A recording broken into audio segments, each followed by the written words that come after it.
여러분 안녕하십니까, 진성호입니다. 지금 더불어민주당과 싸우는 국민의힘의 대표는 누굴까요? 자, 지금 한동훈 대표가 공식 대표지만 원외 인사입니다. 국회의원이 아니기 때문에 이 플로리다인 추경호 원내대표가 그동안 이 탄핵 정국에서 이 전국을 이끌어왔다는 평가를 받고 있습니다. 물론 민주당에서는 지금 추경호 원내대표를 거의 기피 인물처럼 공격하고 있습니다. 심지어 내란죄 동조자로 고발까지 했습니다. 그런데 어제 추경호 원내대표가 윤 대통령의 탄핵안이 부결된 뒤 이 전격 사퇴를 선언했습니다. 그런데 놀라운 일이 벌어졌습니다. 지금 국민의힘 의원들 중 친한계로 분류되는 사람이 20명 안팎으로 거론됩니다. 물론 이 중에는 굉장히 열렬한 친한계도 있고 적당한 색깔이 옅은 친한계도 있습니다. 그런데 어제 의원총회, 비공개로 열린 의원총회에서 추경호 원내대표의 재신임 안건이 올라왔습니다. 추경호 원내대표는 사퇴를 선언하고 나가버렸기 때문에 이 다선인 권성동 의원이 원내대표 대신에 이 의원총회를 주재했다고 합니다. 그래서 투표까지 갔습니다. 그런데 놀라운 일이 벌어졌습니다.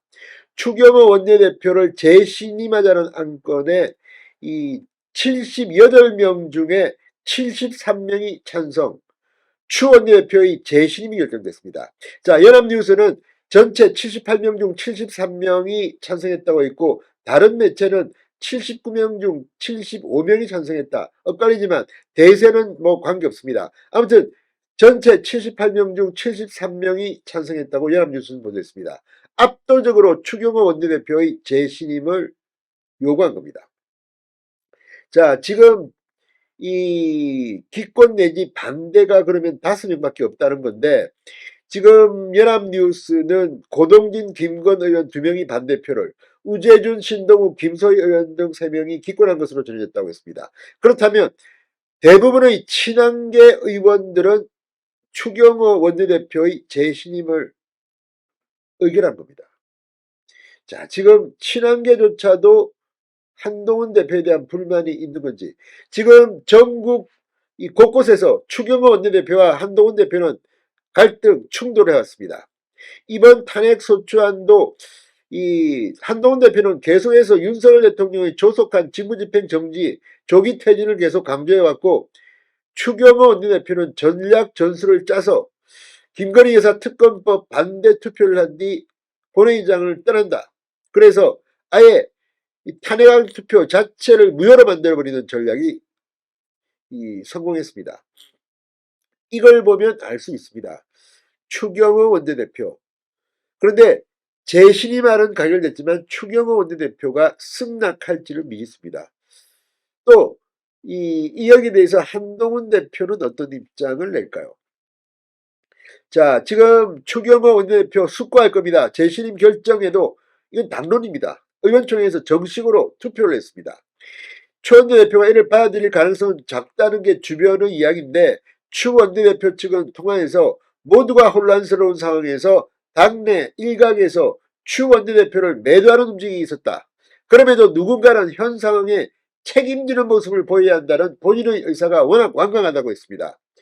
자, 지금 추 원내대표 사의 표명 이후 원내 지도부 구성들도 일제히 사의 표명을 했습니다. 신동욱 원내대표 대변인도 사의를 표명했습니다. 자, 그런데 문제는 만약에 추경호 원내대표가 재신임 의결은 됐지만 다시 돌아오려면 한동훈 대표가 설득해야 합니다. 그런데 한동훈 대표가 설득할 것 같지 않습니다. 지금 인간관계라는 게, 한동훈 대표는 지금 추경호만 없어지면 내가 이제 뭐 권력 다 잡겠다, 이렇게 생각할 가능성도 배제할 수 없습니다.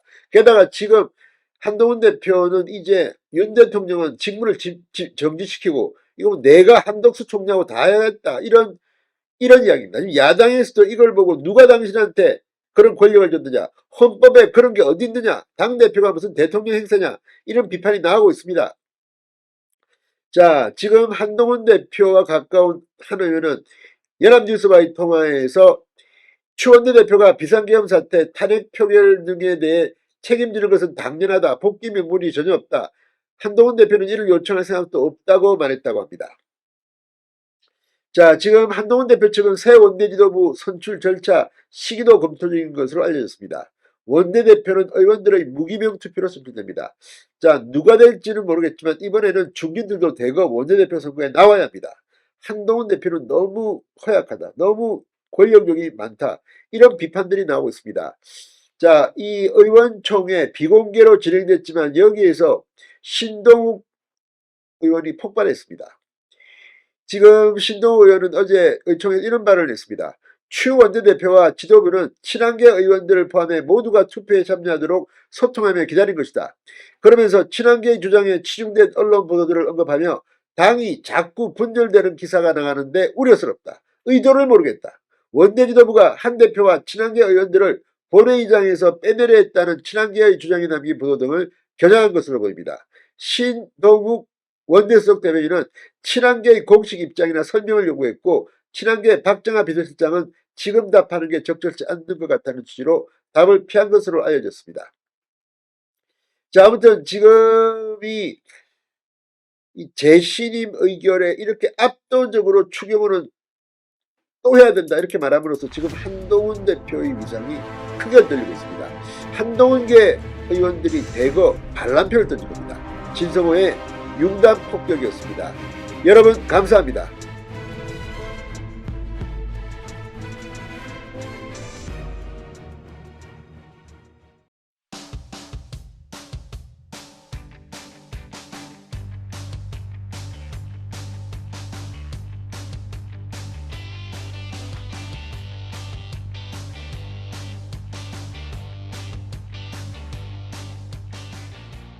여러분 안녕하십니까, 진성호입니다. 윤석열 대통령이 드디어 대반격에 나섰습니다. 자, 방금 전 윤석열 대통령은 장문의 대국민 담화를 통해서 지금 대통령이 마음에 품고 있는 생각들을 가감없이 털어놨습니다. 지금 야당이 이 내란죄라고 하는데 이런 칼춤을 추지 말라고 했습니다. 또 비상계엄을 왜 하게 됐는지에 대해서도 상세히 이야기했습니다. 자, 윤 대통령의 특별 대국민 담화. 자, 그동안 이 당에 일임한다는 발언을 한 뒤 윤 대통령은 침묵해왔습니다. 그러나 지금 더불어민주당이 벌이고 있는 정말 광란의 칼춤, 경찰, 검찰, 공수처 경쟁적인 수사 앞에 이제 윤 대통령이 당당히 수사를 받겠다고 했습니다. 윤 대통령은 뭐라고 했을까요? 진성호의 융단 폭격 시작합니다. 더불어민주당 등 야 6당을 융단 폭격합니다. 자, 윤석열 대통령은 이 담화에서 이재명 대표를 콕 집어서 비판하게 됐습니다. 지금 야당은 비상계엄 선포가 내란죄에 해당한다며 광란의 칼춤을 추고 있다. 민주당을 먼저 맹비난했습니다. 정말 그러냐? 과연 지금 대한민국에서 국정마비와 국헌문란을 벌이고 있는 세력이 누구냐? 목소리를 높였습니다. 윤석열 대통령은 계엄 선포와 관련해서는 현재의 망국적 국정마비 상황을 사회 교란으로 인한 행정, 사법의 국가기능 붕괴 상태로 판단하여 계엄령을 발동하되 그 목적은 국민들에게 거대 야당의 반국가적 패악을 알려 이를 멈추도록 경고하는 것이었다. 당위성을 이렇게 설명했습니다. 5년 임기 자리 지키기에만 매달려 국가와 국민을 외면할 수 없었다. 하루가 멀다 하고 다수의 힘으로 입법 폭거를 일삼고 오로지 방탄에만 혈안되어 있는 거대 야당의 의회 독재에 맞서 대한민국의 자유민주주의와 헌정질서를 지키려 했던 것이다. 그 길밖에 없다고 판단해서 내란 대통령의 내린 이 대통령의 헌법적 결단이자 통칭이가 어떻게 내란이 될 수 있나 이렇게 반문했습니다. 윤 대통령은 지금껏 국정마비와 국헌문란을 주도한 세력과 범죄자 집단이 국정을 장악하고 대한민국의 미래를 위협하는 일만큼은 어떤 일이 있어도 막아야 한다. 저는 끝까지 싸울 것이라고 목소리를 높였습니다. 이재명 대표를 직접 겨냥하기도 했습니다. 거대 야당 대표의 유죄 선고가 임박하자 대통령의 탄핵을 통해 이를 회피하고 조기 대선을 치르려는 것이다. 국가 시스템을 무너뜨려서라도 자신의 범죄를 덮고 국정을 장악하려는 것이다. 이야말로 국헌문란 행위 아니냐? 저를 탄핵하든 수사든 저는 이에 당당히 맞설 것이라고 단언했습니다. 자, 지금 윤 대통령의 이 대국민담화, 오늘 윤석열 대통령이 관저에서 나와 이 대통령실 청사로 들어가는 모습이 목격됐고, 언론들은 이게 대국민담화를 찍기 위한 게 아니냐 이렇게 했는데, 관측했는데 맞았습니다. 그대로 오늘 거침없이 윤 대통령이 이 지금의 정국에 대한 자신의 생각을 이렇게 당당히 밝혔습니다. 윤 대통령은 이 담화에서 지난 2년 반 동안 거대 야당은 국민이 뽑은 대통령을 인정하지 않고 끌어내리기 위해 퇴진과 탄핵 선동을 멈추지 않았습니다. 대선 결과를 승복하지 않은 겁니다. 대선 이후부터 현재까지 무려 178회에 달하는 대통령 퇴진 탄핵 집회가 임기 초부터 열렸습니다.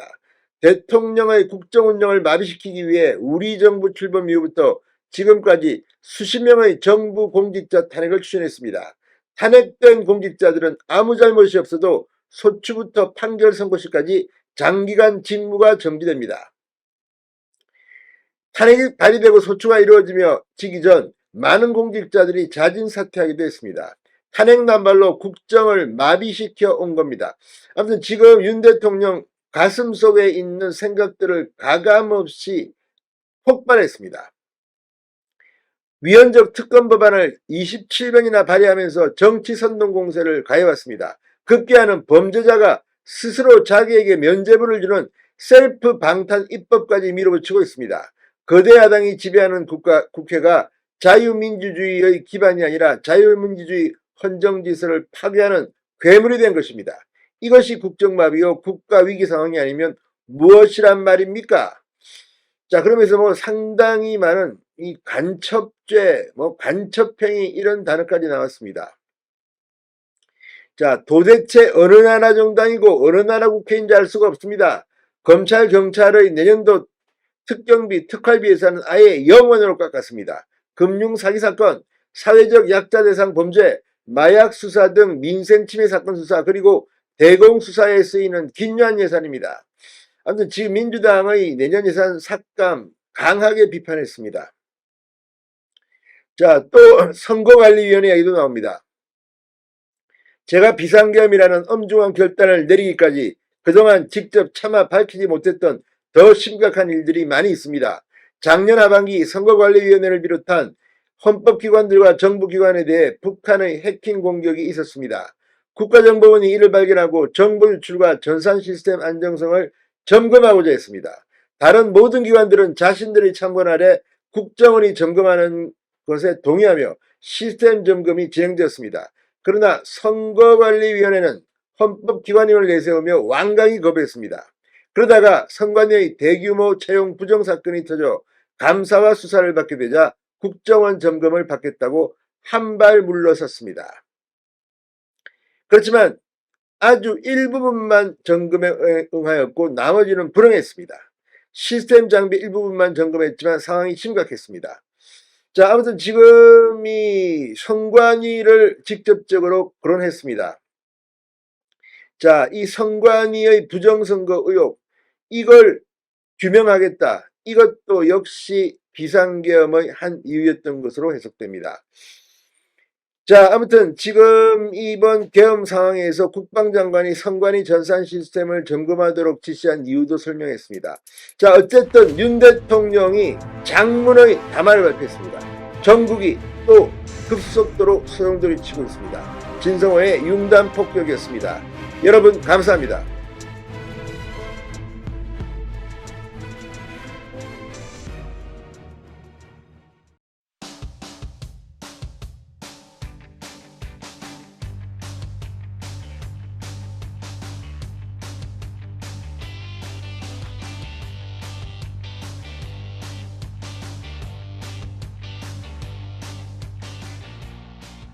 여러분 안녕하십니까, 진성호입니다.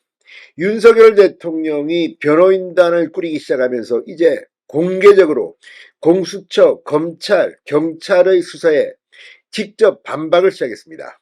이유 있는 반박입니다. 지금 검찰과 경찰, 공수처 등은 경쟁적으로 윤석열 대통령을 수사하고 있습니다. 툭하면 소환 조사한다, 나와라, 안 하면 체포할 수도 있다. 검토해 보겠다. 자, 공수처 지금 경찰과 함께 공조수사 본부를 만들고 개업 수사를 하고 있습니다. 지금 검찰은 김용현 전 국방부 장관 등을 구속 기소하면서 공소장을 언론에 유출했다는 그런 의혹도 받고 있습니다. 이런 가운데 윤석열 대통령의 변호인 윤갑근 변호사가 검찰의 공소장에 대한 입장을 냈습니다. 또 공수처가 왜 윤 대통령을 수사할 수 없는지에 대해서도 이야기했습니다. 자, 법리적으로 공수처를 만든 것은 더불어민주당 등 당시 야권. 자, 그런데 그들은 이 공수처의 기능에 내란죄 수사를 넣지 않았습니다.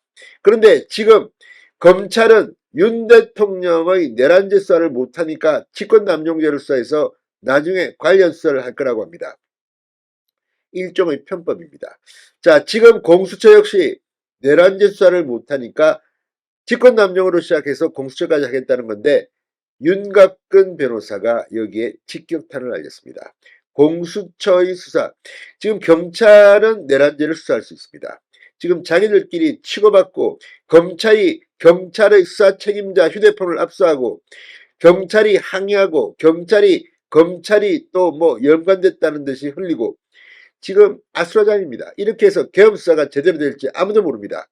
이런 가운데 검찰의 김용현 전 국방장관 공소장에 대한 윤갑근 변호사의 이의제기는 상당히 인상적입니다. 심우정 검찰총장, 박세현 특수본 본부장 앞으로 쉽지 않을 겁니다. 이미 고발당한 상태입니다. 진성호의 융단 폭격 시작합니다. 공수처, 검찰, 경찰을 융단 폭격합니다. 자, 윤석열 대통령 지금 내일 공조수사본부의 소환 통보를 받았습니다. 이게 3차라는데 2차라는 이야기도 있습니다. 자, 원래 이렇게 세 번째 소환 조사에 불응하면 체포할 근거가 생깁니다. 과연 공수처가 윤 대통령 체포영장을 발부받아서 체포를 시도할까요? 쉽지 않을 겁니다. 아마 그 물리적인 충돌도 예상됩니다. 자, 윤석열 대통령 측 윤갑근 변호사 YTN과의 통화에서 공수처에 수사권이 없다는 게 명백하다면서 근거 없는 소환이라고 비판했습니다. 또 수사기관들의 불법적 수사와 경쟁적 소환이 얽혔다면서 함부로 응해서 출석할 수 없지 않느냐고 되물었습니다. 관련법에 따라 공수처가 수사할 수 있는 범죄 혐의에는 내란죄가 포함되지 않습니다. 공수처는 직권남용죄 관련 범죄로 수사할 수 있다는 입장입니다. 그런데 현직 대통령은 내란죄, 외환죄 말고는 이런 직권남용으로는 형사소추가 안 됩니다. 이것도 일종의 편법 아닙니까? 자, 윤 변호사는 어느 곳에서 수사해야 하는지에 대해서 답변하지 않겠다면서 헌법재판소 탄핵심판이 진행 중인 만큼 수사하는 게 맞는지도 생각해봐야 한다고 강조했습니다. 초지 일관 윤 대통령은 헌법재판소 심리부터 하고 그 다음에 수사를 하는 겁니다. 자, 앞서 공수처와 경찰 등이 꾸린 공조수사본부는 윤석열 대통령에게 내일 공수처에 출석해 조사받으라는 출석 요구서를 보냈지만 수칙 의일 등을 이유로 송달되지 않은 바 있습니다. 지금 이렇게 경쟁적으로 하다 보니까 상당히 많은 논란들이 지금 일어나고 있습니다. 무엇보다도 지금 이 검찰, 이 윤석열 대통령의 사건은 공수처 경찰로 넘기면서 내부적으로 반발이 지속한 것 같습니다. 자, 어제 이 김용현 전 국방부 장관을 기소하면서 이 공소장에 담긴 내용, 윤석열 대통령의 공소장인지 김용현의 공소장인지 모르겠다는 겁니다. 자, 윤갑근 변호사는 이렇게 말했습니다. 김용현 전 장관 기소 관련 경찰 자료에 대해 김용현 전 장관 공소장인지 대통령의 공소장인지 모르겠다. 일방적인 주장만 남겼다. 거짓말 여부를 떠나 객관적 정황과 맞지 않는 걸 검증 없이 공개했다. 이렇게 비판했습니다. 특히 대통령이 총을 쏘라고 한 부분을 언급, 실탄도 없는데 무슨 총을 쏘느냐, 일방적 주장을 나열해 공소장으로 보기 어렵다고 강조했습니다. 검찰은 어제 김용현 전 장관을 구속 기소하며 이 같은 내용을 공소장에 담았습니다. 검찰에 따르면 비상계엄 선포, 내란 속의 우두머리로 지목된 윤 대통령은 총을 쏴서라도 국회 문을 부숴 의원들을 끌어내라. 국회 진압을 적극적으로 지시했다는 그런 취지가 공소장에 담겼다고 언론들은 보도했습니다. 자, 아무튼 지금 검찰, 경찰이 경쟁적으로 하고 있고, 검찰은 윤 대통령 사건을 검찰이 맞지 않고 이 경찰 공수처로 넘긴 뒤 내부 반발이 심한 것 같습니다. 그래서 이런 김용현 전 장관 공소장도 이렇게 썼는지 모르겠습니다. 이미 김용현 측 변호인이 기자회견 이미 다 하고 이 부분에 대해서 구체적으로 반박을 했습니다. 앞으로 상당히 많은 논란이 있을 것 같습니다. 공수처의 내란데스와는 스탑돼야 되는 거 아닙니까? 진성호의 융단 폭격이었습니다. 여러분 감사합니다.